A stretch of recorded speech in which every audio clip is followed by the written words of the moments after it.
Assalamualaikum warahmatullahi wabarakatuh. Waalaikumsalam warahmatullahi wabarakatuh. Ustaz dengar tak kita orang punya cerita? Saya baru keluar. Baru turun. Ada saya kita orang semua ada masalah, ada muskil. Ustaz tak mengapa kan saya nak tanya sikit. Apa dia? Sebab ada masa kita orang pergi rumah satu orang, bila kita nak solat macam saya, lutut saya tak boleh turun Ustaz. Tak boleh turun nak sujud. Tapi saya masih boleh jalan dan berdiri. Katanya kalau kita dah tak boleh buat macam tu, kita kalau duduk terus. Daripada beginning, mula-mula solat tu sampai akhir tu kita tak boleh berdiri. Tak boleh kita berdiri, rokok and then duduk untuk sujud. Ya ke Ustaz? Prinsip yang paling prinsip sekali yakni ketika kita memulakan solat.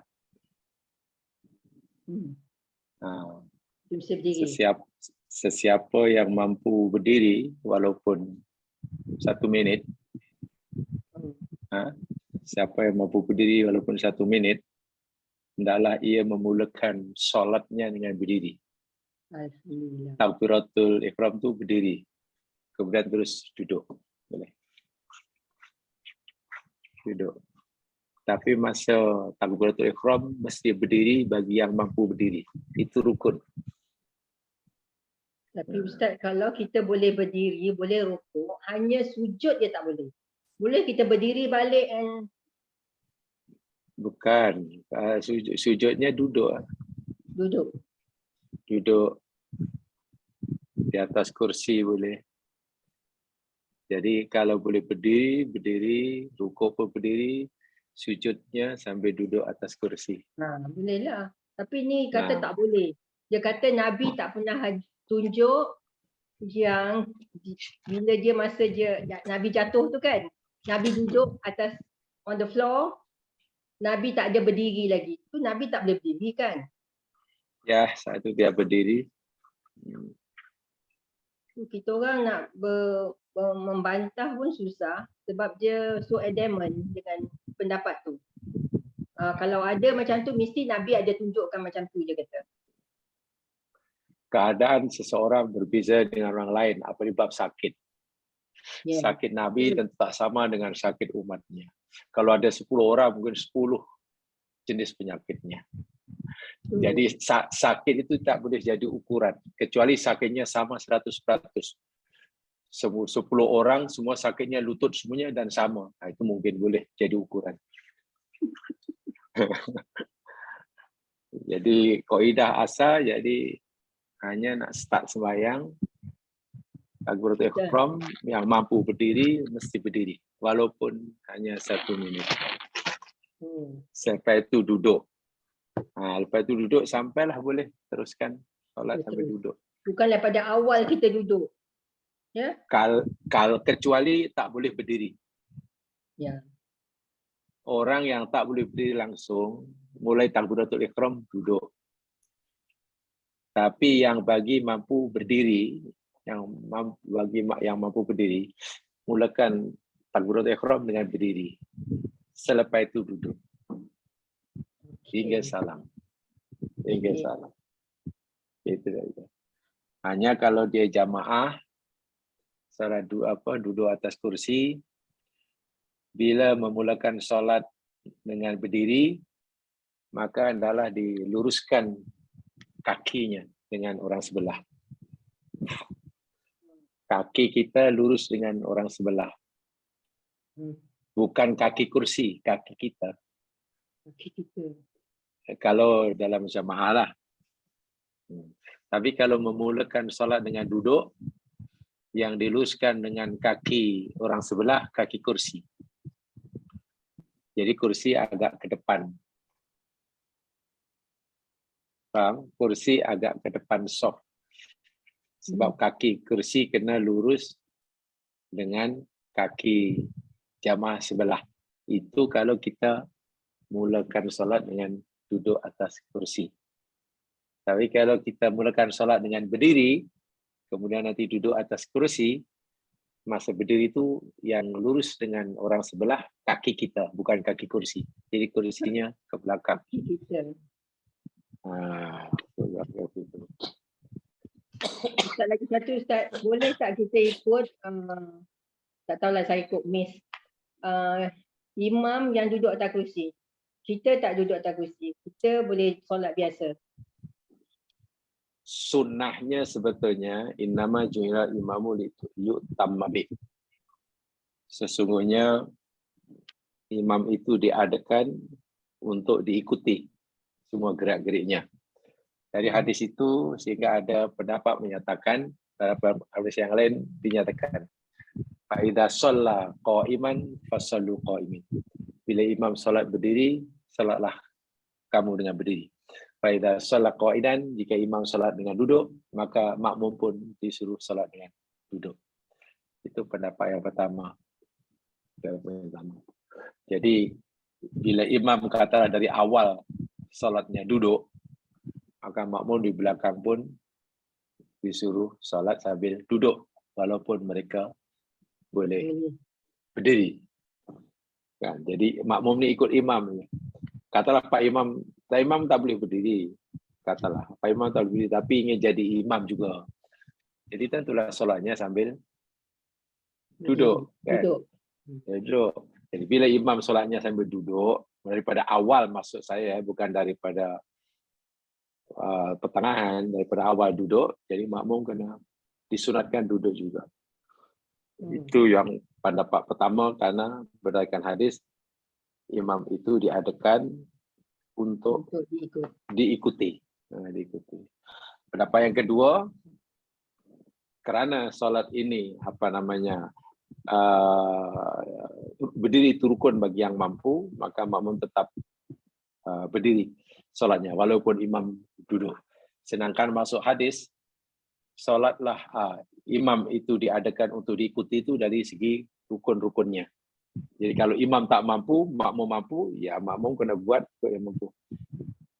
Kan imam tak mampu berdiri, takkan makmum pun yang mampu diri suruh duduk sedang dia mampu. Ya, di mana itu ikut segala-galanya rukunnya.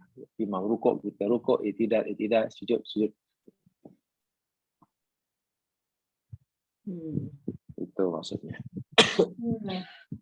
Takut nanti kalau katalah, tapi bagaimana kalau ikut pendapat yang pertama, makmum mesti ikut imam daripada mula. Bagaimana kalau Pak Imam kata sakit teruk dan solatnya sampai melentang? Nampak gaya semua belakang melentang le. Nampak gaya. So itu sebenarnya kalau dia macam tu, dia tak patut jadi imam lah. Ya. Kalau dia dah sakit sampai melentang tu, tak payah jadi imam lah. Tak, ini bukan masalah patut tak patut, ini masalah hukum. Kalau masalah patut tak patut memanglah eloknya orang lain, tapi katalah masalah hukum membenarkan itulah. Jadi katalah hukum membenarkan kalau imam solatnya sambil baring, takkan makmumnya pun disuruh sambil baring. Kan itu tidak. Ini dari hukum, bukan dari segi patut tak patut. Kalau cerita patut tak patut bukan cerita hukum. Itulah. Itu aja. Ada dia nak tanya. Ustaz, lagi satu saya nak tanya Ustaz. Saya rasa kan kalau jemaah setuju lah pada tahun depan, kurang-kurang sebulan sekali Ustaz datang kat rumah saya, boleh? Boleh, tak masalah. Sebab saya tengok kelas di Bangsa tu, kan kelas Bangsa tu Ustaz boleh explain semua, you know. Ya memanglah kalau ada better. Ya kalau fizikal tu memang kita boleh macam tu. Kalau tidak susah kan. Saya suka tengok bangsa macam tu. Bangsa pun ramai sebenarnya kelasnya tu ramai. Ya. Yalah, sekarang pun ada 200 lebih ada, tapi tu dia ada apa? Ada recording saya ingat. Yalah, diorang hantar tu ada record, selepas itu baru ada yang baru yang diorang hantar tu. Ada hantar apa YouTube ke apa, saya pun tak tahulah. Bukan YouTube ke apa ada. Sebab ada yang tak datang, yang ada tu terus tengok. Saya kata boleh kita mula sebulan sekali, kita tengok keadaan. Kalau orang ramai mau, Rasa saya kalau Ustaz memanglah kalau dari segi berkesan memang apa physical face to face itu lebih berkesan. Kan dalam bahasa istilah agama kan belajar ini namanya talaki. Belajar itu yang paling berkesan yakni talaki. Talaki pun daripada perkataan laki ayal koliko. Liko itu kan berjumpa.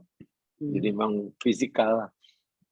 Bahkan kalau pada zaman Nabi duduk rapat-rapat macam rapat-rapat. Walaupun itu bukan syarat dan bukan rukun, tapi ini dari segi keberkesanan, daripada segi keberkatan, memanglah lebih keberkatan. Keberkatan itu memang lebih itu banyak. Dan itu ada tuh. Masa saya belajar pun dulu macam itu. Di pondok, apalagi kalau di pondok, Allah berdesak-desak kepada Pak Imamnya. Lawan dulu paling depan. Memang tak ada space lah antara pelajar dengan yang itu. Memang lekat tak sungguh. Nanti saya beritahu lah bila. Ya boleh, tak ada masalah. Sekarang pun nampaknya sudah. Saya tengok Ustaz. Sekarang pun sudah aman lah sekarang. Sudah agak aman. Dah elok. Jauh eloknya dah. Kita tak, walaupun kalau mula-mula tak ramai, tak apalah, kita mula je. Ya. Boleh, dan memang itu lebih hidup lah bagi saya. Ya. Kalau tidak macam tak ada benda, Ustaz. Tak ada interaksi antara satu sama lain. Kan? Okey, Ustaz.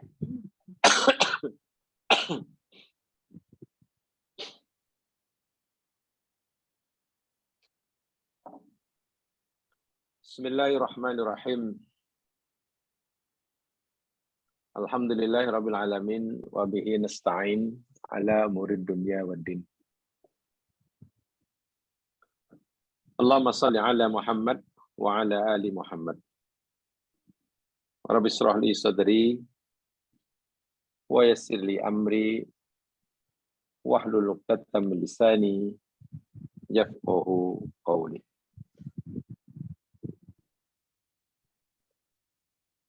InsyaAllah kita akan teruskan siri kajian kita tentang al-firar minallah wa ilallah. Minggu lepas kita pelajari tajuk mimmal firar. Ya. Dari apa kita mesti melarikan diri. Itu minggu lepas. Nah sekarang saya ingin tambahkan jamaah sekalian, yakni tajuknya limadhal firar. Limadha al-firar. Mungkin di situ tidak ada itu ya. Tertinggal. Ya, selepas itu kaifa. Jadi limadha tak ada. Ini saya tambahkan. Ya. Limadha al-firar. Limadha itu maknanya kenapa. Why? Allah suruh kita lari kepadanya. Firru ilallah. Firru ilallah. Jamaah sekalian, tempoh hari saya menyatakan farra yafirru, walaupun maknanya sama dengan jaro yajri, lari, tetapi ada perbezaan dari segi maknanya, penggunaannya. Farra yafirru, firru itu mana lari dengan pantas. Lari dengan pantas. Dan segera. Nah, ada tambahan itu. Kalau dalam kalimah jaro yajri itu maknanya hanya lari. Bukan berjalan, lari. Tapi kalau lari dengan pantas dan segera. Dalam bahasa Arabnya farra yafirru. Jadi Bila Allah suruh kita di dalam surah Al-Dhariyat 59 itu firru ilallah, Allah suruh kita lari dengan segera, dengan seberapa laju yang boleh, dengan seberapa segera yang boleh, ya, kepada Allah Subhanahu wa Ta'ala. Atau kita disuruh melarikan diri sepantas yang boleh, sesegera yang boleh daripada Allah Subhanahu wa Ta'ala. Kan kita suruh lari daripada Allah kepada Allah. Kenapa daripada Allah dan kepada Allah? Kita telah pahami sama. Karena Allah punya sesuatu, ada dua benda. Satu, kemurkaannya, kemurkaan dia. Satu, kemaafannya. Jadi kita disuruh melarikan diri daripada kemurkaannya dengan pantas, dengan segera kepada kemaafannya. Kita disuruh melarikan diri daripada nerakanya dengan segera, dengan pantas, lari kepada surganya juga dengan pantas dan dengan segera. Pertanyaannya, limadza? Kenapa Allah suruh kita melakukan firor ini? Kenapa? Limadza? Jamaah yang dirahmati Allah sekalian, li'anal firor fil ayat yani an-najat. Di dalam firman Allah Subhanahu wa Ta'ala yang kita jadikan tajuk ini, dalam firman Allah Subhanahu wa Ta'ala yang kita jadikan tajuk ini, yakni di dalam surah Adz-Dzariyat ayat 50, firru ilallah, kan itu tajuknya ya. Firru ilallah. Li'annal firor, karena melarikan diri daripada Allah kepada Allah, itulah an-najatu. Najat maknanya kejayaan. Najat maknanya keberuntungan. Sebab itulah Allah suruh kita untuk segera mendapatkan keuntungan, keselamatan, hendaklah segera didapatkan, segera dicapai, tidak boleh ditangguh-tangguhkan. Saya ulangi, kenapa Allah suruh kita firor dengan laju? Ya, karena firor itu mengandungi makna kita disuruh meraih kejayaan. Wa anna adamal firori yanil halak, dan tidak firor, tidak melakukan firor, ya mana kebinasaan. Firor berjaya, tidak firor binasa. Fakana la budal firor wa illa karja bafson. Jadi kalau tidak pasti akan mengalami kerugian dan penyesalan. Masa terlalu suntuk untuk seseorang mengelak daripada kerugian. Jika orang tidak segera mengejarnya, ya pasti celaka. Masa terlalu suntuk untuk meraih kejayaan. Jika orang berlambat-lambat mengusahakannya, pasti akan merugi. Itulah maksudnya. Baik. Fahaman ini boleh kita lihat. Coba jamaah lihat, buka Al-Qur'annya. Surah Al-Munafikun ayat yang ke-10. Coba. Al-Munafikun ayat yang ke-10.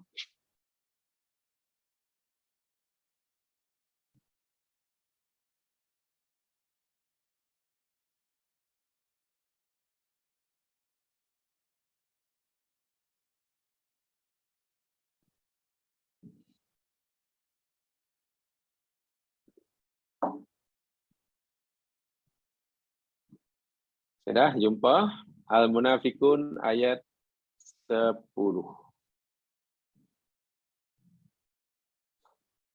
A'udzu billahi minasy syaithanir rajim. Wa anfiqu mimma razaqnakum min qabli an ya'tiya ahadakumul maut فيقول رب لولا أخرتني إلى أجل قريب فأصدق وأكن من الصالحين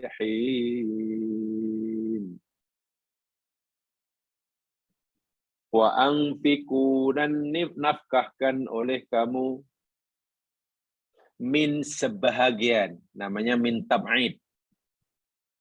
Min tab'id. Sebagian dari apa yang razaqnakum, kami telah rezekikan kepada kamu. Nafkahkan oleh kamu sebagian rezeki kami yang kami berikan pada kamu.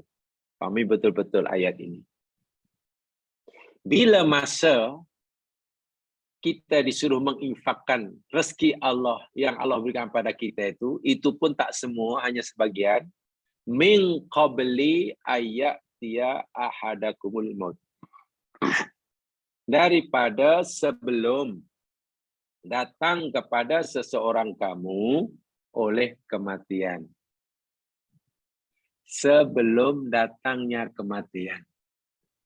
Semasa kita masih hidup, masih sehat, masih mampu, masih punya keinginan. Bahasa mudahnya, ketika kita masih punya kebebasan memilih.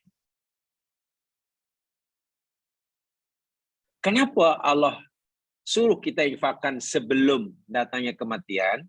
Sebab fayaqul, bila kematian itu sudah hampir mendekati seseorang, orang itu pasti akan kata, yaqul, Rabbi, wahai Tuhanku, laula akhortani, kenapa tidak, akhortani, engkau tangguhkan aku. Itu namanya laula tahdid. Ya. Tahdidun. Ta'hadot ya'dot tahdid. Jadi permintaan. Laula sini laula tahdid maknanya permintaan, permohonan, rayuan. Sebab itu terjemahnya, wahai Tuhanku, kenapalah engkau tidak tangguhkan. Mana apalah sudi kiranya. Mungkin begitulah terjemahan halusnya. Apalah sudi kiranya, ya Allah, engkau tangguhkan diriku ila ajalin qarib, kepada ajal atau tempoh yang dekat. Minta tambahan masa. Nak extra time. Walhal masa itu umurnya sudah, Allah dah bagi 89 tahun. 89 tahun. Ketika ajal dah dekat nak menjemputnya, sepatutnya orang tu dah tak punya apa-apa permintaannya. Karena bekalan yang sepatutnya dibawa sudah tersedia. Sudah cukup. Bebanan yang sepatutnya ditinggal, alhamdulillah sudah tidak ada. Maka ketika saat mana Allah memanggilnya, ya sebenarnya terus sami'na wa ata'na lah pergi. Tapi kenapa orang rasa berat hati pula nak pergi? Bahkan minta tambahan masa. Walaupun hanya sekejap. Alasannya dia sendiri kata, fa'as-soddaqah. Aku akan bersodakoh. Wa aku minas solihin, dan aku akan menjadi orang yang soleh. Tengok.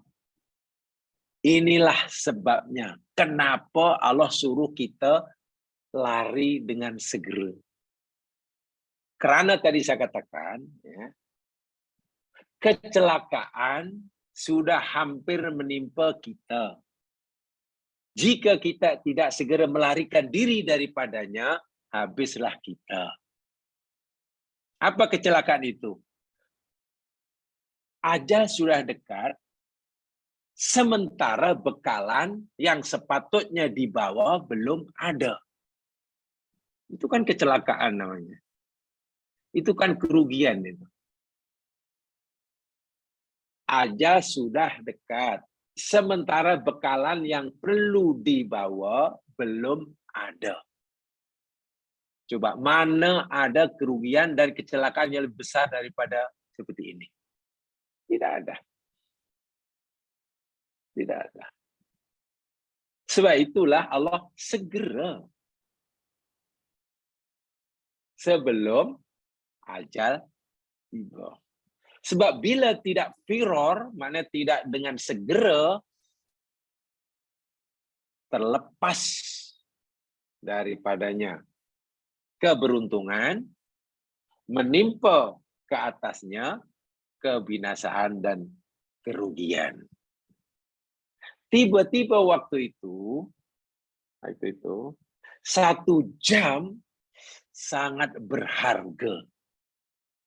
Mungkin bukan 1 jam, mungkin setengah jam sangat berharga dibanding puluhan tahun sebelumnya. Tiba-tiba 1,5 jam sangat berharga, dirasa sangat berharga bagi orang itu dibandingkan 80 tahun yang telah dihabiskan sebelumnya. Masalahnya bagaimana mungkin bekalan yang sepatutnya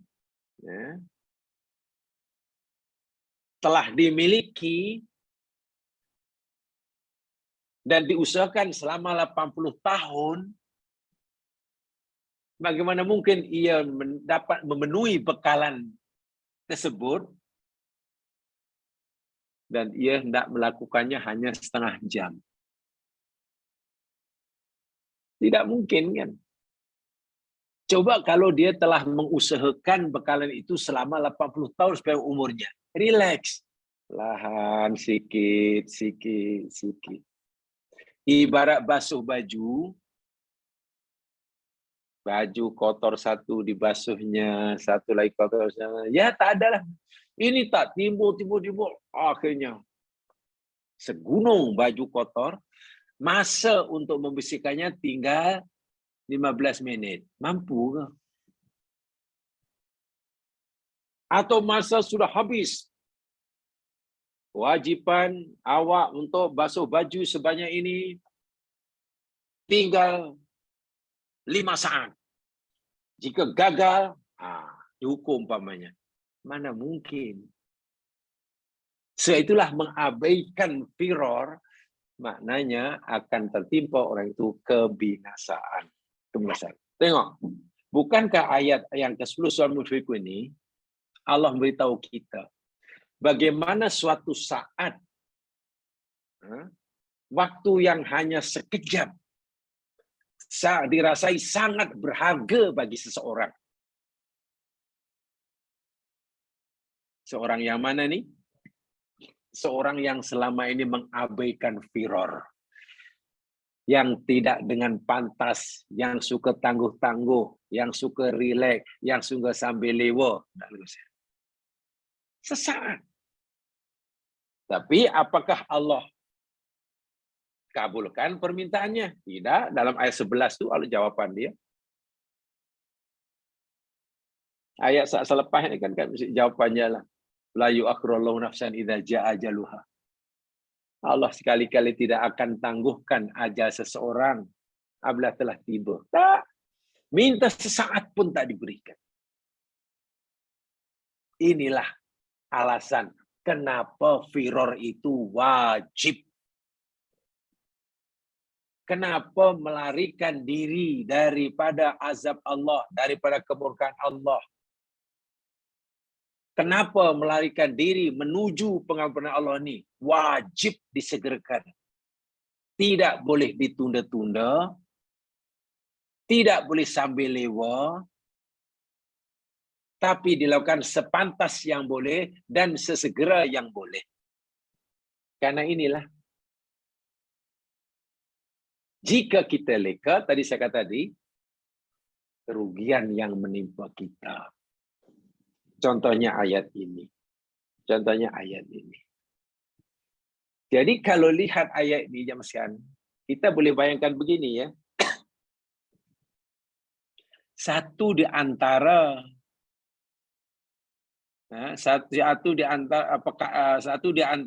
yang paling di apa ya, yang orang yang tidak mati iri kepada orang hidup.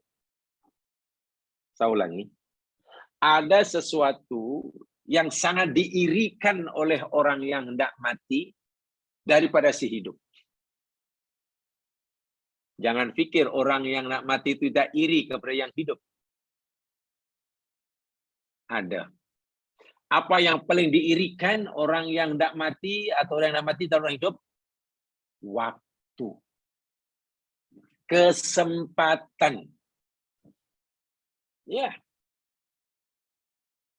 Ayat ini memberikan kefahaman, kalaulah katalah orang nak mati ini boleh bercakap, memberitahu yang hidup, woi kamu yang hidup, yang masih punya masa 10 tahun lagi, yang masih punya masa 20 tahun lagi untuk mati, yang masih punya 1 tahun lagi untuk mati, bertuah kamu. Kamu masih punya masa yang cukup untuk menafal kamu. Aku dah tak ada masa, minta sesaat pun tak bagi. Dia tidak akan iri kepada hidup karena yang hidup itu boleh makan, boleh minum. Karena yang hidup tiba-tiba naik jawatan, tak iri. Orang yang nak mati, tengok kawannya yang hidup naik jawatan, naik pangkat, jadi YB, tak iri. Masih boleh jalan sana, boleh jalan ini, tidak iri. Yang diirikan yakni, petuahnya langkau berkawan. Kau masih punya masa untuk menambah bekalan. Aku minta sesaat pun Allah tak bagi. Sedangkan aku tahu bekalan itu sangat mustahak bagi aku untuk aku bawa. Tetapi minta tambahan sesaat pun tak. Tengok. Yang paling diirikan oleh orang yang mati. Ini akibat daripada kecuaian dia meleka-lekakan perintah firor. Perintah firor. Seperti dinyatakan, firor itu adalah kejayaan. Tidak melakukan firor itu adalah kerugian dan kebinasaan. Binasaan. Coba kalau orang ini melaksanakan perintah firu ilallah itu dengan segera, ya tak akan mungkinlah minta tambahan masa seperti ini. Karena merasa sudah puas, alhamdulillah. Apa yang Allah suruh lakukan, aku dah lakukan. Dan sekarang masa sudah hampir tamat, sementara perintah telah dilakukan. Ini tidak. Jamaah sekalian, ini pengalaman pribadi tapi dalam permainan ya. Pengalaman pribadi dalam permainan, mungkin jamaah pun ada merasa begitulah.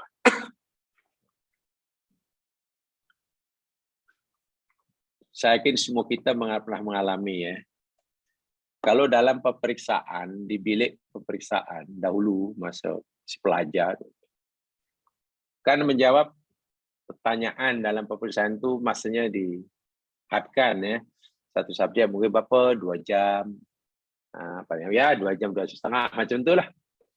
2,5 satu subjek, banyak pertanyaan. Tak tahulah di sini saya kurang tahu, tapi tempat saya belajar itu Masya Allah. Di sini berapa ya? Kalau SBM berapa subjek yang diambil? 9. SBM 9 subjek apa? 16. Tak tahu berapa tu. Terus terang kami dahulu masa sekolah menengah tingkatan 6 habis, itu bila dah 6 tu habislah.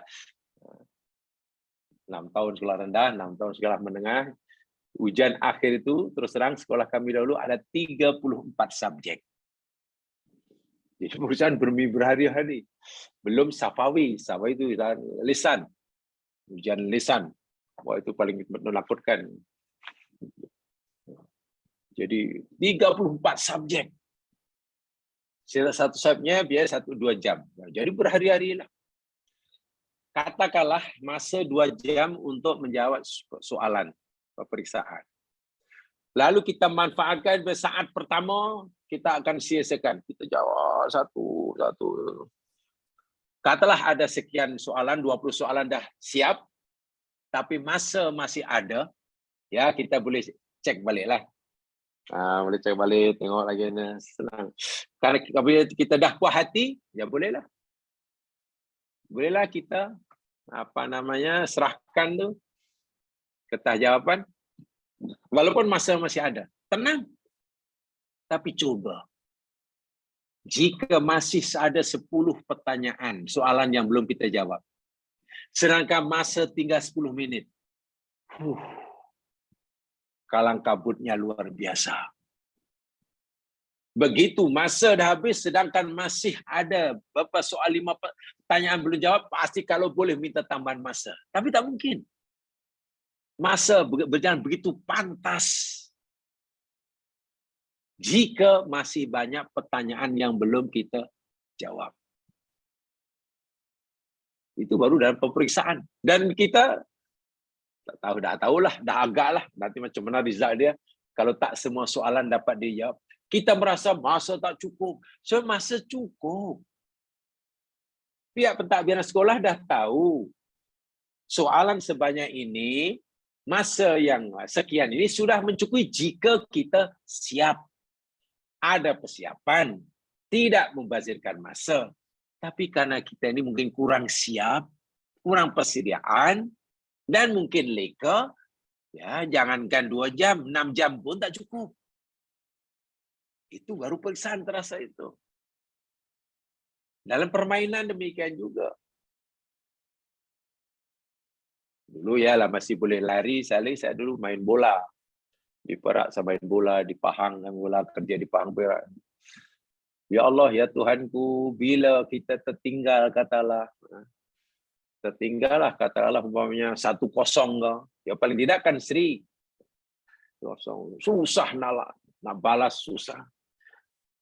Walaupun masa itu masih 20 minit terasa cepat sangat. Masa begitu pantas bergerak bila kita tertinggal. Kalau bolehlah masa yang ditambahkan lagi. Janganlah hanya 90 menit. Tambahlah lagi 60 menit kalau perlu. Sementara bila kita leading, katalah 2-0. Dah 2-0. Kalau boleh, si wasit itu tiup oleh official itu. Panjang-panjang. Hentikan permainan. Macam itulah. Itu baru dalam permainan yang suka-suka. Ini dunia nak menghadap Allah Subhanahu Wa Taala. Macam mana kita ingin mengejar ketertinggalan kita, ingin mengumpulkan bekalan yang belum ada, ingin membuang bebanan yang masih banyak, sementara masa makin suntuk. Sebab itulah Allah kata firu, cepat. Kalau tidak, nanti ini yang berlaku. Ya Allah, boleh tak tambah masa? Ya Allah, boleh tambah Tuhan. Masa tak cukup. Sebenarnya bukan masa tak cukup. Kita yang dari awal tidak ambil berat. Manusia yang daripada awal leka. Terlalu leka. Wa'iyadzubillah tumanadzubillah. Dan tentulah orang seperti ini akan rugi. Sebab jika ia gagal fa'as-soddaqah, gagal wa aku minas solihin, rugi. Masa untuk menambah bekalan sudah tamat, masa untuk mengurangi bebanan sudah habis. Tepat salah jumpa Allah dengan membawa bekalan yang sangat-sangat minimum, dengan bebanan yang sangat-sangat maksimum. Sedangkan peluang yang Allah berikan sudah cukup panjang selama di dunia. Berpuluh-puluh tahun. Berpuluh tahun. Ini jawaban daripada pertanyaan limadza al-firar. Kenapa mesti lari? Ya mas sekalian, di dalam sebuah hadis sahih, tadi saya katakan ya, ada sesuatu yang amat sangat diirikan oleh orang yang mati daripada orang yang masih hidup. Ya orang mati ini iri kepada apa yang masih hidup. Atau orang mati juga memberi peringatan kepada yang masih hidup. Bagi yang berjaya memberi peringatan kepada yang hidup. Bagi yang gagal iri kepada yang hidup. Kalau yang mati tadi jenis orang yang gagal karena tidak cukup bekalan, karena mensia-siakan kesempatan, dia iri pada yang hidup, bertuahnya lah awak. Awak masih punya masa untuk firor ilallah. Kalaupun awak ada salah, awak masih ada masa untuk membetulkan kesalahan. Saya dah tak ada masa. Saya banyak salah, sementara masa dah tak ada lagi untuk membetulkannya. Iri itu. Adapun yang berjaya, memberikan kabar gembira kepada yang hidup. Jika yang hidup itu leka, kasihan tengok. Boleh ya? Orang mati, ada yang iri pada yang hidup, ada orang yang mati, kasihan kepada orang yang masih hidup. Kasihan yang masih hidup.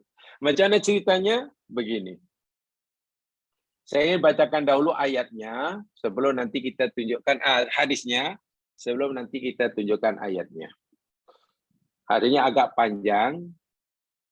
Ya, jamaah dengar ya. Hadis ini sahih, disahihkan oleh Shu'aib al-Arnaud daripada Abu Zubair. Abu Zubair. Annahu sa'ala Jabir bin Abdullah. Abu Zubair pernah bertanya kepada Jabir bin Abdullah, sahabat Nabi. An fatanil qabr. yakni tentang fitnah yang ada di kubur lah. Faqala, lalu Jabir bin Abdullah berkata, Sami'tun Nabiyya sallallahu alaihi wasallam yaqul. Aku pernah mendengar Nabi sallallahu alaihi wasallam bersabda, Inna hadhil ummah, sesungguhnya umatku ini tubtala fi kuburiha, diuji di dalam kuburnya. Sesungguhnya umat ini akan diuji di dalam kuburnya.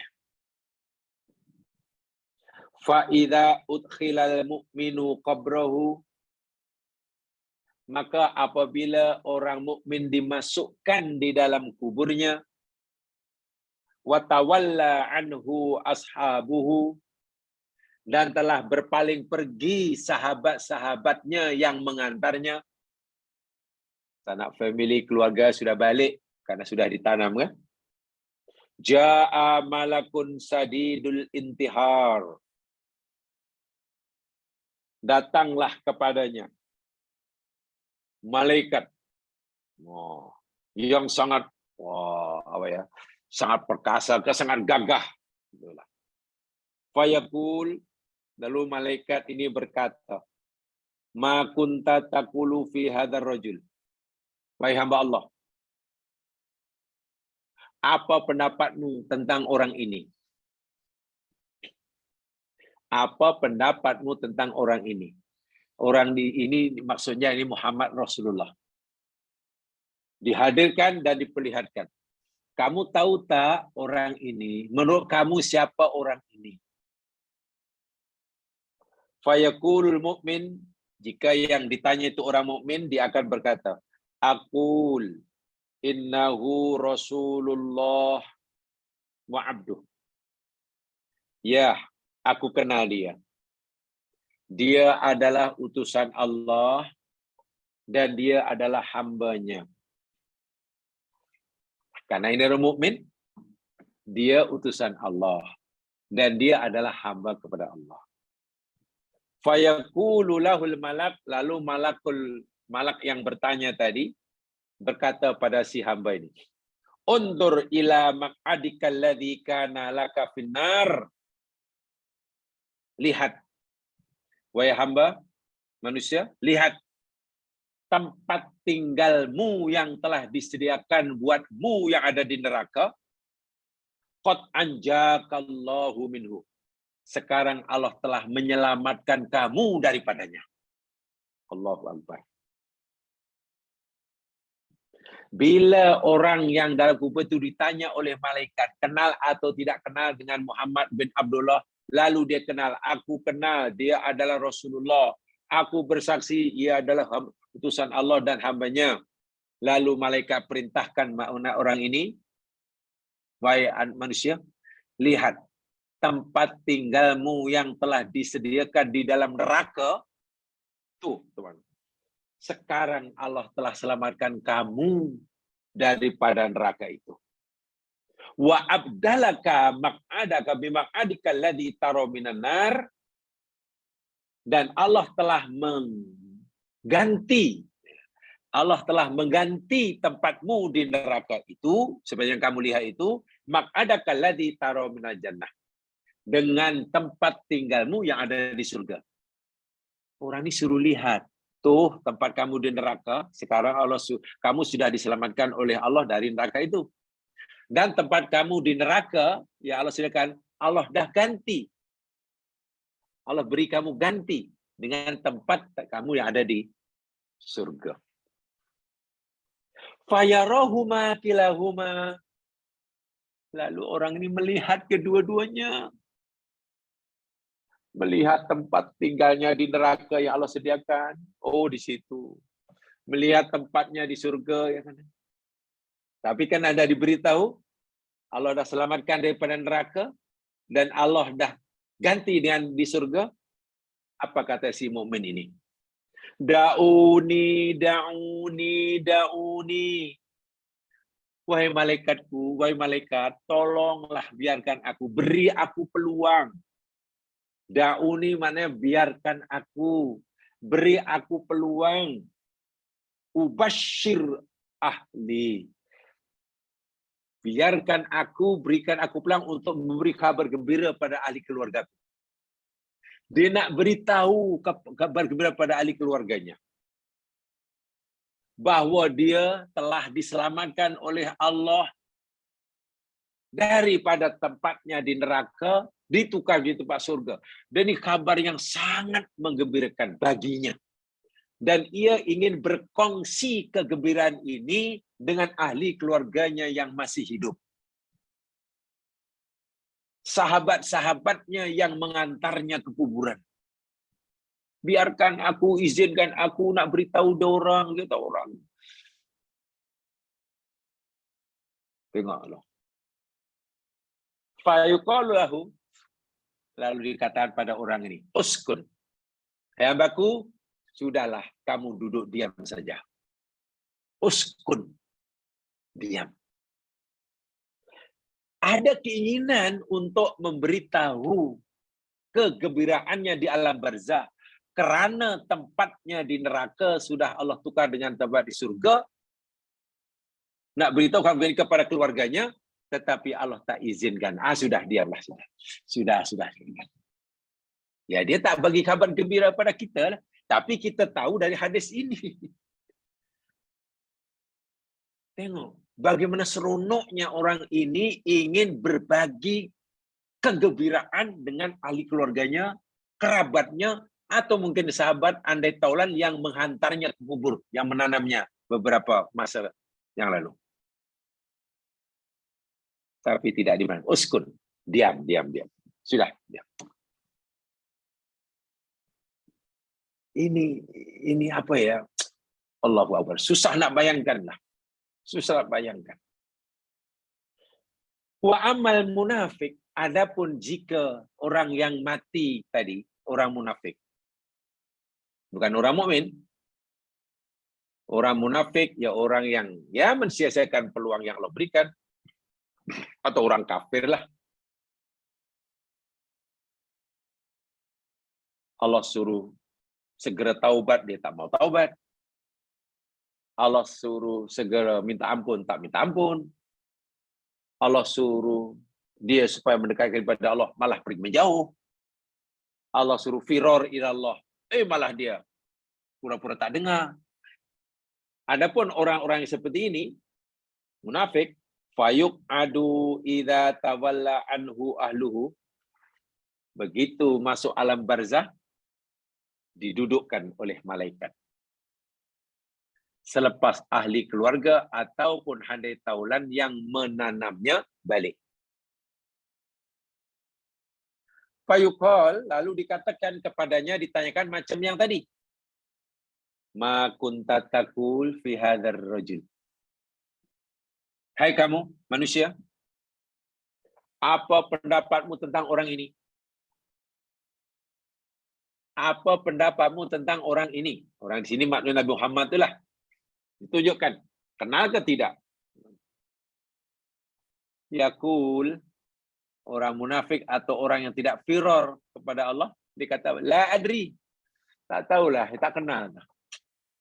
Saya tak kenal siapa dia.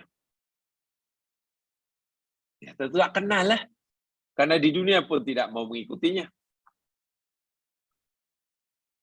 Tidak mau mencontohinya. Macam mana kenal? Dia jawab jujur, la adri. Aku tak tahu. Aku lumayakulun nas. Ya, aku kata sebagaimana orang lain kata lah. Orang lain pun tak kenal, aku pun tak kenal lah. Malaikat tanya balik. La daraita? Betul awak tak kenal dia? La adri. Ma daraitu. Betul, aku tidak mengenali siapa orang ini. Hadza maq'aduka alladzi kana laka fil jannah. Kalau begitu sekarang lihat. Sekarang kamu lihat tempat tinggalmu yang Allah telah sediakan buat kamu di surga. Tempat tinggalmu yang Allah sediakan buat kamu di surga. Qad ubdilat makanahu maq'adaka minan nar. Allah telah tukar. Allah telah tukar tempat tinggalmu di neraka. Wa'iyadzubillah, tu'udzubillah. Allah sudah sediakan tempat kamu di surga. Dahulu Allah dah sediakan. Tapi karena kamu tidak mengenali orang ini, Allah tukar tempat kamu di surga menjadi bertukar berada di neraka. Qad ubdilat makanahu minar. Qala Jabir, lalu Jabir berkata, karena begini jamaah sekalian ya, setiap manusia ini Allah telah tetapkan dua tempat di akhirat. Satu tempat di surga, satu tempat di neraka. Ada dua tempat. Sekarang kita disuruh memilih. Bagi yang memilih tempat di neraka, ya tempat di surganya Allah peruntukkan untuk orang lain. Bagi orang yang memilih untuk masuk surga, tempat yang Allah sediakan untuk neraka nanti untuk orang lain. Itu dalam hadis yang lain. Jadi setiap kita ini sebetulnya disediakan dua tempat di akhirat. Di surga pun ada tempat, ada reserve-nya. Di neraka pun ada reserve dia. Terpulang manusia itu pilih yang mana. Si munafik ini memilih tempatnya di neraka. Saya itu tempat di surga dah tak diperuntukkan lagi. Bayangnya. Fayaqulu yub'atu kullu 'abdin an qabni 'ala ma matal mu'min 'ala imanihi. Jabir berkata, aku mendengar Rasul sallallahu alaihi wasallam berkata, tiap-tiap hamba itu dibangkitkan di dalam kubur sesuai dengan cara kematiannya. Orang mukmin akan dimatikan dengan keimanannya, dan orang munafik pun akan dimatikan dengan atas kemunafikannya.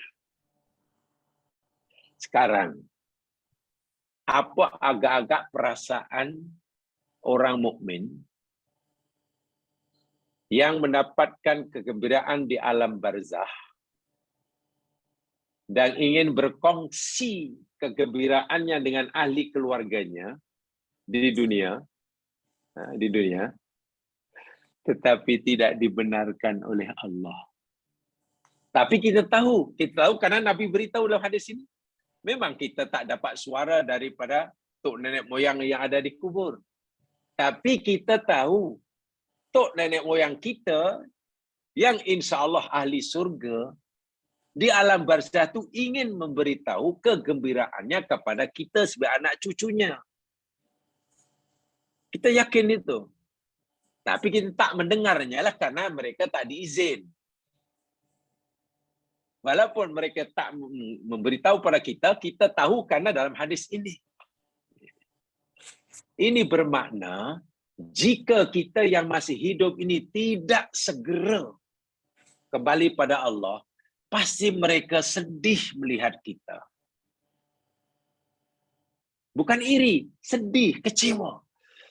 Seakan-akan macam mana kamu ni atuk sungguh bertuah karena atuk gini-gini tu, kenapa kamu tu begitu pasti sedih melihat kita.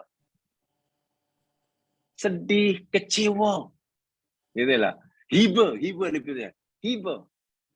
Sementara bila orang yang mati itu orang yang jahat, dia iri.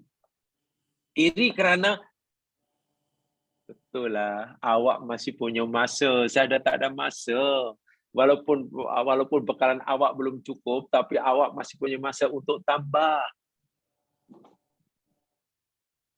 Beza dengan aku dah tak cukup masa.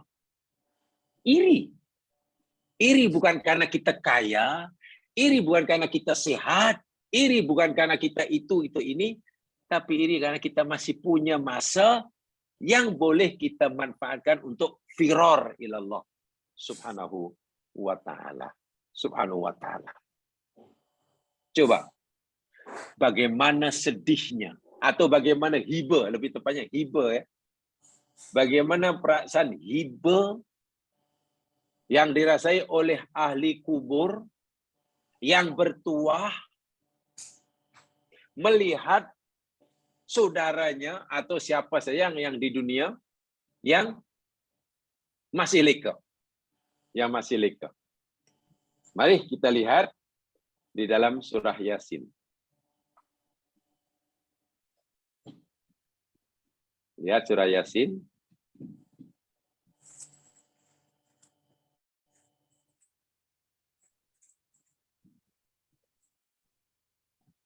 Ayat 26 dan 27.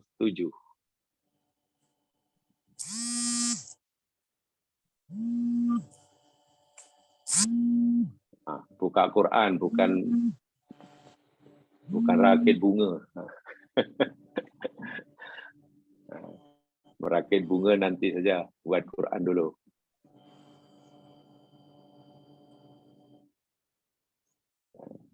Tengok ayat Qurannya. Susun bunga nanti dulu.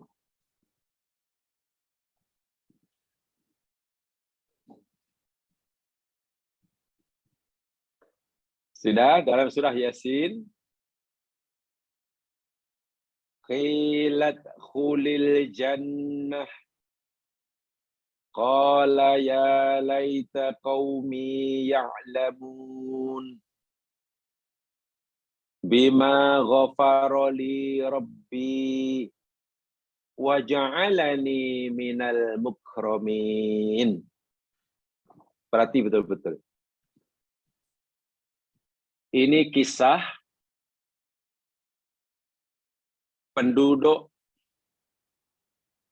dalam tafsir lama, yakni penduduk negeri Intokiyah. Kalau dalam tafsir modern, tafsir kini, contoh dalam tafsir Al-Azhar Dr. Hamka, penduduk Pompei di Italia. Ketika Allah utuskan dua utusan untuk menyampaikan risalah Allah, mereka mendustakannya, lalu Allah antar utusan yang ketiga, didustakan juga, bahkan dihalau daripada kampung mereka. Tapi rupanya ada seorang yang telah beriman kepada tiga utusan ini. Jadi orang mukmin. Memberi nasihat pada kaumnya agar mengikuti tiga utusan ini. Ini kisahnya bermula pada wadrib lahum dulu. Wadrib lahum mathalal ashabal wadrib lahum mathalal ashabal qaryati ja'al mursalun dulu.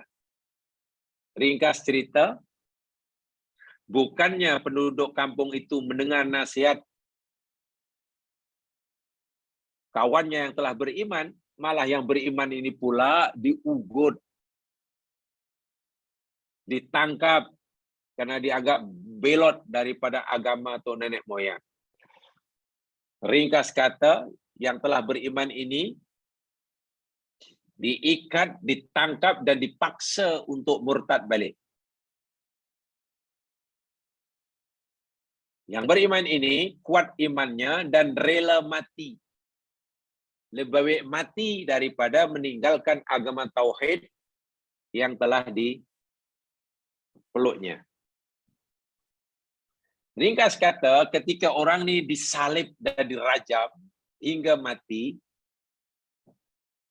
sa'atul ikhtidar, saat kematiannya, yakni ia masih berada di ambang kematian antara hidup dunia dan hidup di alam barzakh.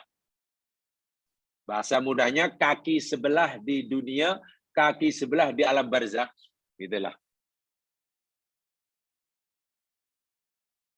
Telinganya masih mendengar suara kaumnya yang memaki-maki dia dan membantainya. Tubuh badannya masih merasai sakitnya, balingan batu, rejaman batu daripada kaumnya. Masih dengar sebab dia belum mati, masih sakit. Tetapi mata hatinya, jiwanya sudah mulai terang nampak melihat alam barzakh.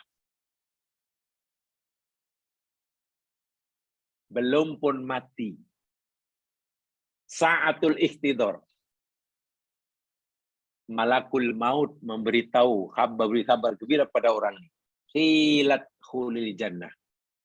Qila udkhulil jannah.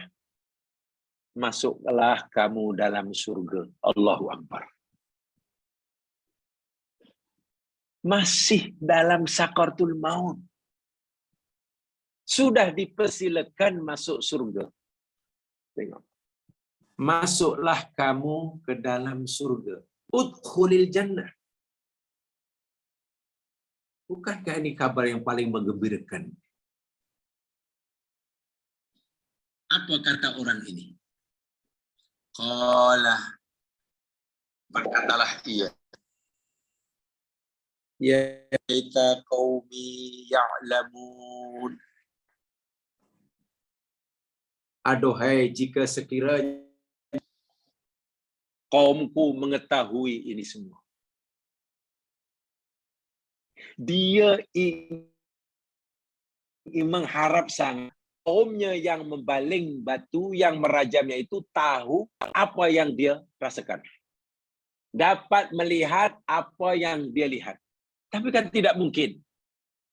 Tidak mungkin yang merajamnya itu dapat merasakan kenikmatan yang dirasai oleh yang dirajamnya. Orang yang sedang dirajam dari segi zahir kesakitan. Menyedihkan. Tapi yang rupanya telah berada di kemuncak kebahagiaannya karena dipersilakan masuk surga. Rasa gembira inilah yang dia ingin kongsikan kepada yang masih hidup. Tapi nampaknya tidak mungkin. Dia hanya berhayal, berharap, hayalanlah, bertamani. Aduhai, kalaulah kaumku tahu apa yang aku rasakan, pasti mereka tidak merajam aku. Itulah maksudnya. Karena dia sangat bertuah. Bahkan dia sendiri macam tidak percaya. Macam mana dia mendapatkan kemuliaan setinggi sebesar itu? Dia kata apa? Bima ghafaroli Rabbi. Sebab apalah Tuhanku mengampunkan dosa-dosaku.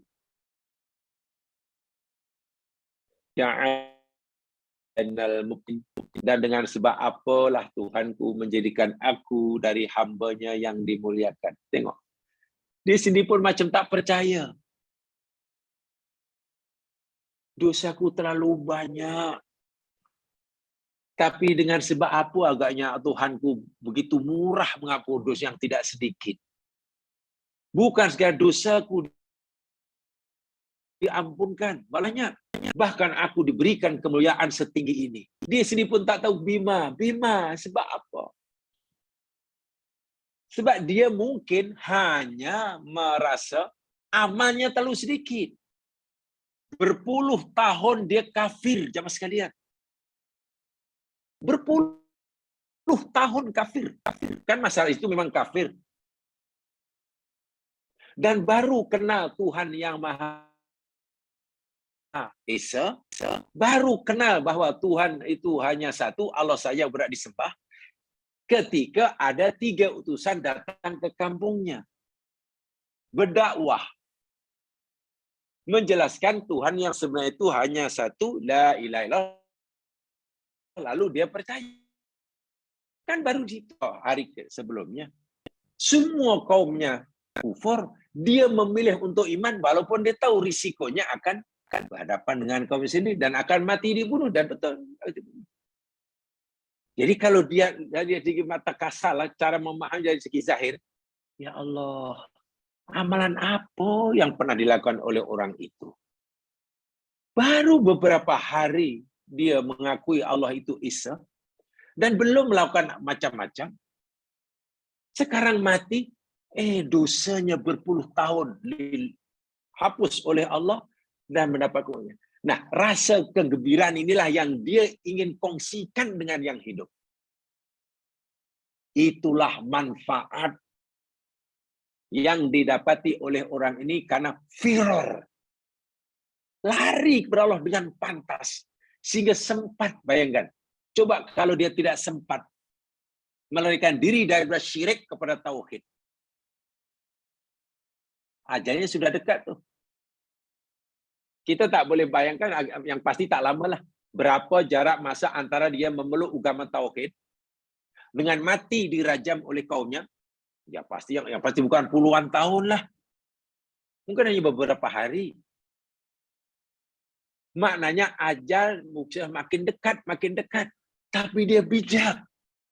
Karena sudah nampak di hadapannya agama yang benar, terus diterima dan diyakininya. Tidak tunggu masa. Itu firar ilallah. Lari dengan pantas dan segera. Karena bila tidak, kecelakaan yang dahsyat akan menimpanya.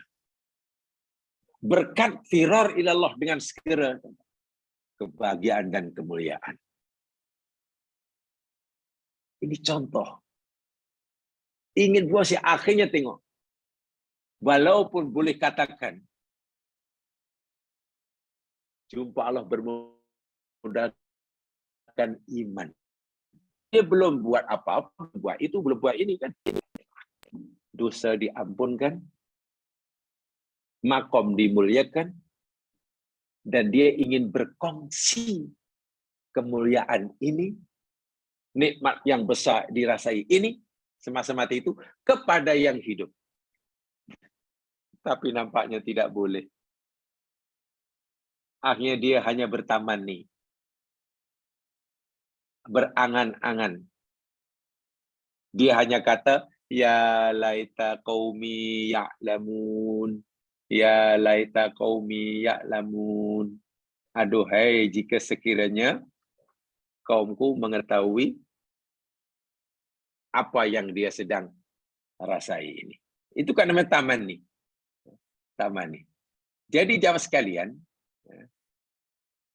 inilah yang saya kata tadi, ada dua keadaan. Bila orang mati ini, ada kalanya yang mati ini iri kepada yang masih hidup.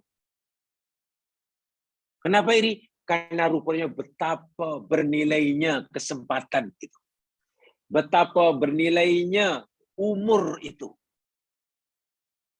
Walaupun hanya 1 minggu, 1 tahun. Baru dia sadar betapa nilainya, betapa berharganya umur manusia yang Allah berikan. Setelah ia mengabaikan, mensia-siakan begitu saja, begitu nak mati, minta tambahan masa, tapi gagal. Akhirnya iri pada itu, bertuahnya lah kamu masih hidup. Bertuah, saya dah habis dah. Ada orang mati macam itu. Itu karena dia tidak firor ilallah. Sehingga kebinasaan yang menimpanya. Ada pula orang yang mati, bukan iri kepada hidup, tapi ingin berkongsi kenikmatan kepada yang masih hidup. Berkongsi kegembiraan dengan yang masih hidup. Dalam hadis tadi, dia minta izin kepada malaikat. Tolong biarkan aku nak beritahulah kepada yang anak beranak, kepada seorang maramu. Tentang nasib ini. Oh, dia sudah tak boleh. Uskun. Diam. Sudah, tenang juga. Yang surah Yasin ini, ya hanya bertamani. Aduhai, kalaulah kamu tahu apa yang kurang. Kalaulah. Ini pelajaran bagi kita. Pelajaran bagi kita. Sekarang mana yang lebih bertuah? Orang yang meninggal dan mendapatkan kenikmatan luar biasa, dan yang ingin berkongsi kebahagiaan dengan yang hidup tapi tak mampu, atau yang masih hidup yang tak sedar. Kalau kita yang hidup tak sedar dengan keinginan orang yang mati yang ingin berkongsi benda itu, ya alangkah ruginya kita. Ruginya kita. Dan kita tidak tahu setiap hari pasti ada seperti ini ya Mas. Setiap saat pasti ada orang mati, ada 2 jenis seperti ini. Sama ada orang yang mati dan masih masih rasa iri pada yang masih hidup karena dia sudah tidak hidup lagi sehingga tak ada peluang untuk memperbaiki diri. Ada juga orang yang mati dan dia cukup bahagia, cukup gembira, dan ingin berkongsi kegembiraannya dengan yang hidup, tapi tak mampu hidup. Sangat-sangat hibah. Wa'iyadzubillah, tumadzubillah. Dan ini, saya kata tadi, inilah kenapa kita disuruh untuk lari, untuk segera sepantas yang boleh meninggalkan larangan Allah itu, jangan tunda-tunda. Cepat, laju dan segera. Kembali pada Allah itu jangan tangguh-tangguh, itu maksudnya. Kena seberapa segera dan laju. Kenapa? Masa makin suntuk. Itu poin dia. Karena kalau kita tak sempat, sedangkan nanti masa sudah hampir habis, kita akan merengek-rengek, merayu-rayu, memohon kepada Allah agar ditambahkan masa. Dan itu mustahil Allah akan tunaikan. Sebagaimana firman Allah, lihat surah Al-Mu'minun. Sekarang kita lihat lagi satu ayat lagi. Lagi satu ayat surah Al-Mu'minun. Ayat 99 dan 100.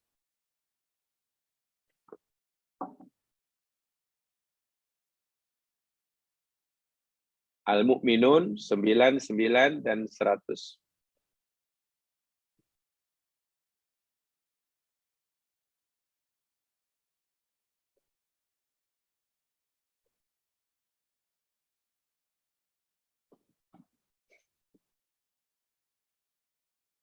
A'udzu billahi minasy syaithanir rajim.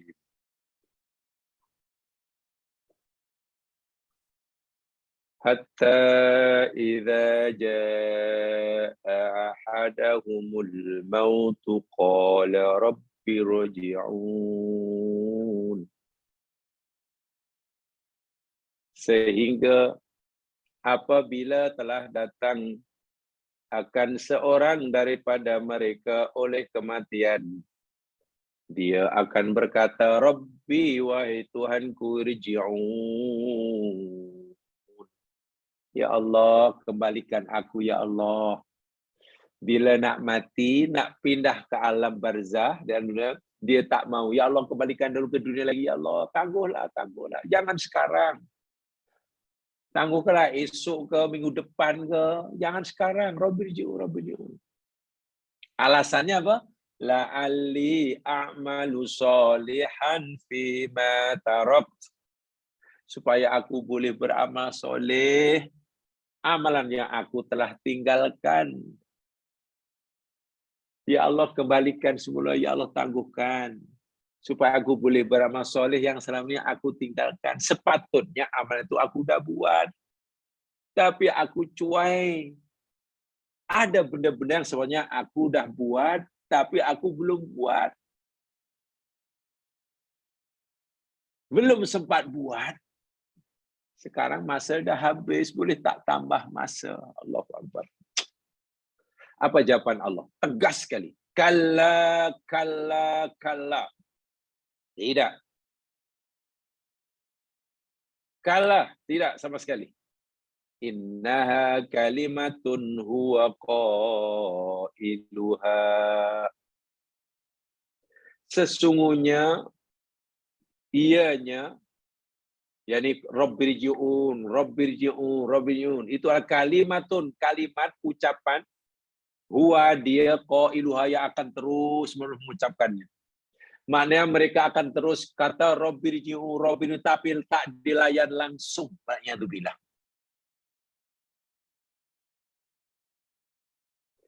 Pindah daripada alam dunia, alam beramal, masuk ke alam barzah, alam mulai amal di alam dihisab dan dihitung.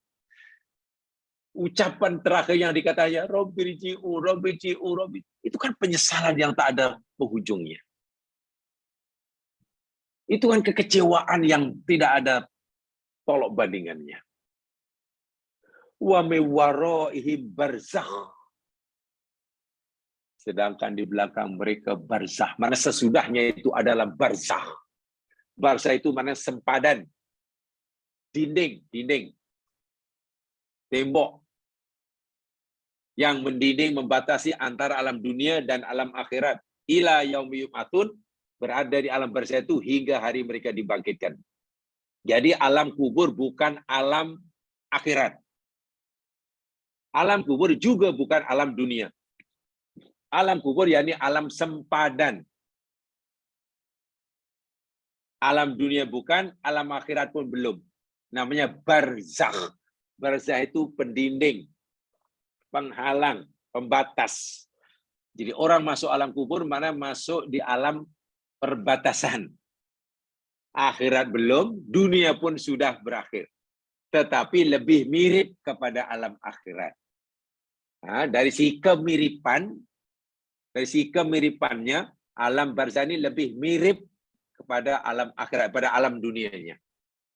Ya, lebih mirip ke sana. Tengok. Ini penyesalan yang tak sudah. Sebab itu jamaah sekalian, bagi orang yang tidak firor, mensia-siakan peluang, suka tangguh-tangguh, hanya berangan-angan aja, nanti kalau saya nanti. Minta maaf jamaah sekalian, setiap kita ini sebenarnya diberi peluang untuk beramal. Tidak ada manusia di dunia ini yang Allah tidak beri peluang untuk beramal.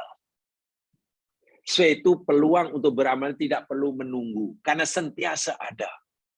Apalagi ibadah ini macam-macam jenisnya. Lainlah kalau orang pikir ibadah itu hanya sholat. Bila tak ada peluang untuk sholat, dia fikir seolah-olah tertutup pintu ibadah. Salah besar. Salah besar. Definisi ibadah itu yakni hanya pergi haji. Bila tak mau pergi haji, seakan sudah tertutup pintu untuk ibadah. Salah besar. Salah besar.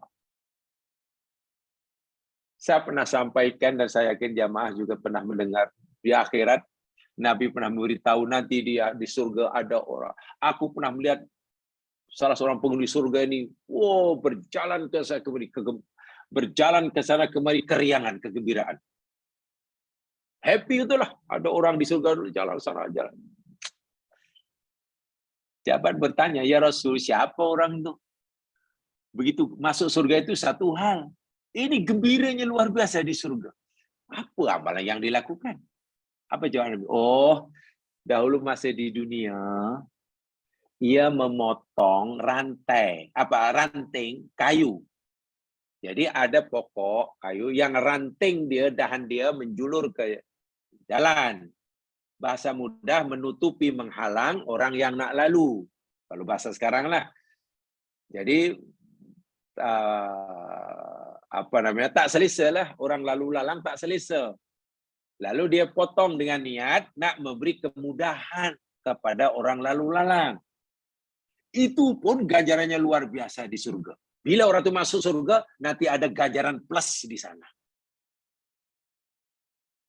Tengok jalan depan rumah, nak tunggu mungkin bagian JKR ke apa, tak apalah. Sementara kita pun sedang tampal apa namanya ni, sebenarnya tak apalah. Suruh kamu sekali yang lupa itu. Alhamdulillah dapat pahala. Menyediakan laluan yang selesa bagi orang lalu, itu ibadah yang besar sekali. Peluang itu terbuka luas. Dan Allah kata, firu. Segera rebut. Jangan tangguh-tangguh. Bila tangguh-tangguh nanti masa dah suntuk, dah habis, tak sempat. Lainlah kalau kita fikir, ibadah hanya solat malam. Sehingga tak solat, selagi tak ada peluang untuk solat malam, tak ada ibadah. Oh, rugi betul.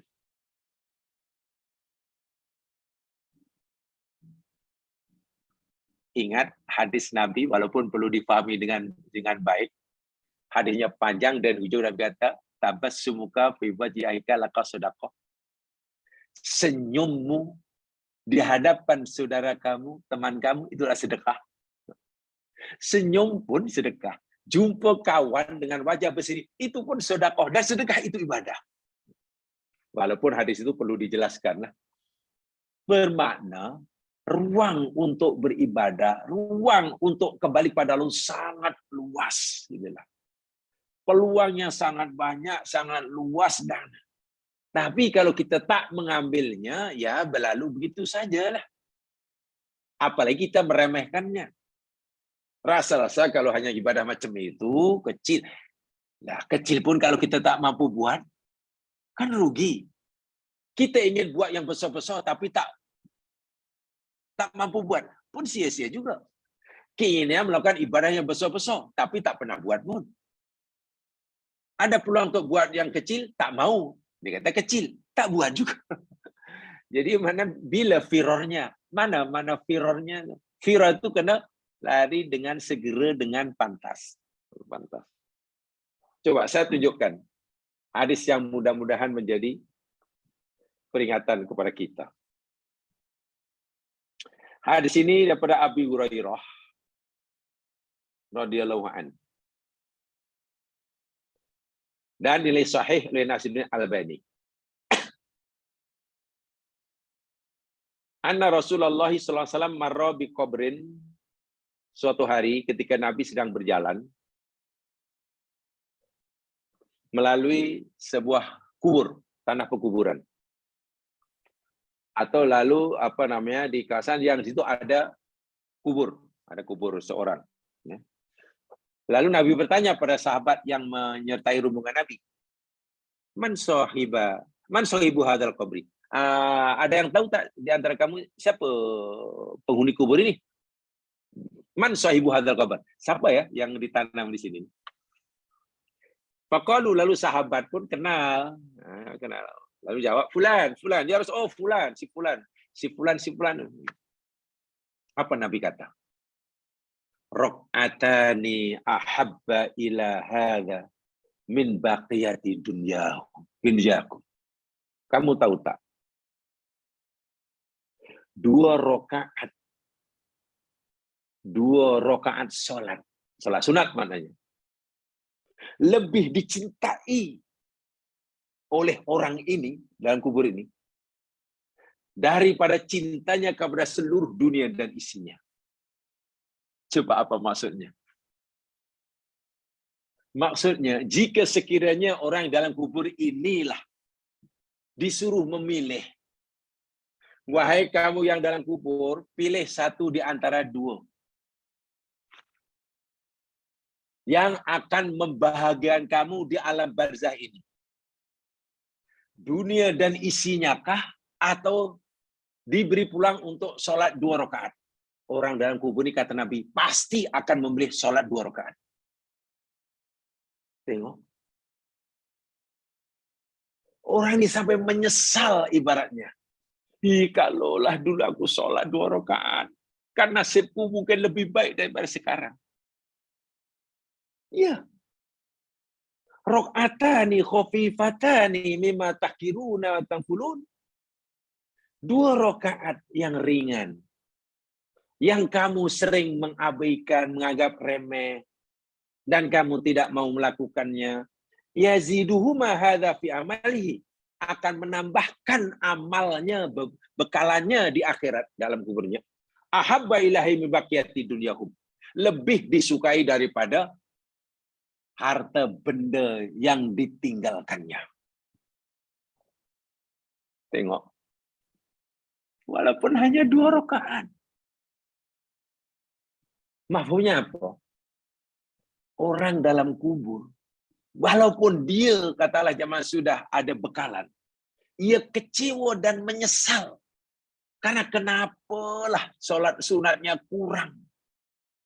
Jika diberikan masa, dia akan sholat 2 rakaat lagi. Rasa-rasanya puas kalau dapat 2 rakaat lagi. Kalau hanya karena tidak sempat sholat 2 rakaat, malah diberi peluang banyak kali, itu pun sudah menyesal. Bagaimana kalau tak pernah sholat sunat sama sekali? Atau tak sholat termasuk fardu sama sekali? Inilah yang saya peluang itu sentiasa ada depan kita. Siapa kata tidak ada? Sholat sunat pun kita ada peluang. Baru seorang akan menyesali peluang itu bila diabaikan. Sehingga Nabi kata, kalaulah ahli kubur ini diberi pilihan untuk memilih sama ada harta yang ada di dunia diberikan padanya, atau peluang untuk sholat 2 rakaat bagi menambahkan amalnya, dia akan memilih, ya Allah, tolong beri aku masa 4 menit pun jadilah untuk menambahkan amalan dengan sholat 2 rakaat. Wah, sholat 2 rakaat itu sholat sunat. Nilainya dirasai oleh orang yang dah mati, ya, bukan yang hidup. Kalau bagi yang hidup, ya tentulah. Jangankan 2 rakaat, 20 rakaat pun, dapat lagi. Payahlah. Kalau nanti malam ni saya pergi tarawih 8 rakaat, rugi elok. Malam ni saya nak cuti lah, tak pergi tarawih lah. 8 rakaat, tak apalah. Saya lebih suka pergi itu, sebab itu ada big sale tu. Malam ini yang terakhir. Kalau kita tak pergi ke harga runtuh, esok dah tak dapat. Dia akan utamakan yang big sale. Dapat harga murah. Itu di dunia. Coba kalau masuk dalam barzakh, lalu tanya pada ahli orang dalam kubur. Wahai kamu yang dikubur, mana lebih harga bagi kamu? Jualan murah yang ditawarkan itu hari atau 2 rakaat? 2 rakaat, 2 rakaat. Ini sabda Nabi ini. Tapi kenapa dulu tak buat? Ya, itulah karena tidak viral tadi. Maksudnya, firu ilallah ni jamaah sekalian, jangan kita lepaskan peluang untuk melakukan buat baik sekecil apapun. Hendaklah kita cepat-cepat meraihnya. Jangan kita tangguh-tangguh, tunda-tunda meninggalkan kejahatan sekecil apapun. Itulah firor tuh. Dan itu keberuntungan bagi setiap kita. Siang, malam, ke pagi dan ke petang, itu maksudnya. Jemaah sekalian, itulah tambahan hari ini yang saya kata tadi bagi pertanyaan limaza. Kenapa kita disuruh firor ilallah? Karena firor pada Allah itu adalah kejayaan. Dan meninggalkannya adalah kebinasaan. Cuai dan abai adalah kerugian. Hatta orang ada di dalam alam kubur pun, walaupun dia sudah membawa bekalan sekalipun, ia masih merasa menyesal karena tidak sempat menambahkan sholat sunatnya 2 rakaat. Kalau boleh 2 rakaat pun jadilah. Baginya 2 rakaat itu lebih berharga daripada dunia dan isinya. Wah, 2 rakaat semalam sunat. Bagaimana kalau yang wajib-wajib? Bagaimana kalau 10 rakaat? Bagaimana kalau 2 rakaat itu dilakukan pada tengah malam? Bagaimana kalau, ya Allah ya Tuhan. Mudah-mudahan peluang yang sangat-sangat luas Allah berikan pada kita ini, kita dapat memanfaatkan sebaik-baiknya untuk menambahkan bekalan kita bila kita dipanggil oleh Allah. Bila-bila. Karena kita tidak tahu ya, Allah pasti akan panggil kita bila-bila. Walaupun kita tidak tahu bila. Kita tak tahu Allah panggil kita ini bila, yang pasti bila-bila. Karena seperti itu keadaannya, perintahnya firru, firru, firru. Cepat, lekas, segera, laju-laju. Jangan tangguh-tangguh. Jangan rileks, jangan santai. Jangan terlalu santai. Ya. Mudah-mudahan memberi manfaat pada saya nyampaikan. Alhamdulillah kalau dapat kongsi bersama. Kurang lebihnya mohon dimaafkan. Itu dengan bacaan tasbih kifarah dan surah wal asr. Subhanakallahumma wa bihamdika. Asyhadu an la ilaha illa anta. Astaghfiruka wa atubu ilaik. A'udzu bisyaitonir rajim wal 'ashr. Innal insana lafi khusr. Illa alladziina aamanu wa 'amilus shalihaat. Tawassaw bil haqq wa tawassaw bis sabr.